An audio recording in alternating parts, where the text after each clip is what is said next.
সম্মানিত সভাপতি, উপস্থিত সুধীবৃন্দ, তার নিজস্ব নিভৃতে চলার মাধ্যমে তিনি কখনো স্লোগানে না, বয়ানে না, কিন্তু বাংলাদেশের অর্থনীতির নীরব নিভৃতে তিনি আধুনিকায়নের স্থপতি। আমরা চীনের গল্প জানি, কিন্তু বাংলাদেশের গল্প কখনো বলি না। বাংলাদেশে তার সময় প্রায় 2 কোটি মানুষ দরিদ্র সীমার থেকে বেরিয়ে এসেছিল। আমরা আজ অর্থনীতিতে শ্বাস নেই, কিন্তু তার সময় রেমিটেন্স আয় $1 বিলিয়ন ক্রস করেছিল। আজ আমরা খাদ্যের স্বয়ংসম্পূর্ণতার গল্প বলি, কিন্তু তার সময় স্লোগানে না, কোনো উদযাপনে না, কিন্তু বাংলাদেশের বোরো ধানের যে বিস্তৃতি, আজকে আমরা চালের ক্ষেত্রে, ধানের ক্ষেত্রে যে স্বয়ংসম্পূর্ণতার গল্প বলি, সেটা তার সময় হয়েছিল। যে কথা আমরা অর্থনীতিবিদরাও বলি না, তা হলো তার সময় বাংলাদেশের অর্থনীতির কাঠামোগত রূপান্তর ঘটেছিল। অর্থাৎ তিনি পেয়েছিলেন ভাঙা কৃষি নির্ভর পাটের স্মৃতিতে এক অর্থনীতি। তার সময় বাংলাদেশ শিল্পায়নের যাত্রা শুরু হয়। আজকের যে গার্মেন্টস শিল্প, আমরা অনেক কথা বলতে পারি। তার সময় রাজস্ব ব্যবস্থার বড় রকমের সংস্কার ঘটেছে।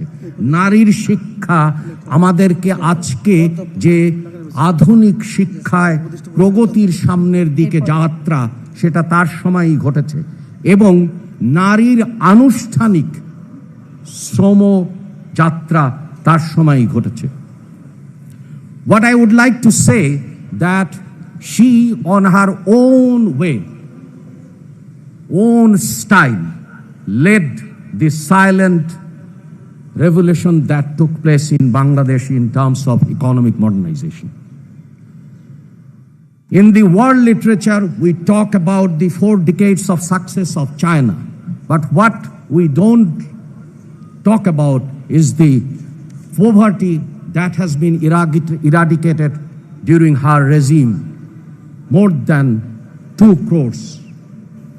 We didn't talk about the structural adjustment and the structural transformation that has happened during her time.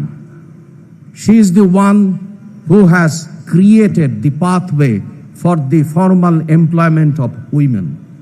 She is the one who has given the way for the millions of women to have their education, to lead a life in dignity.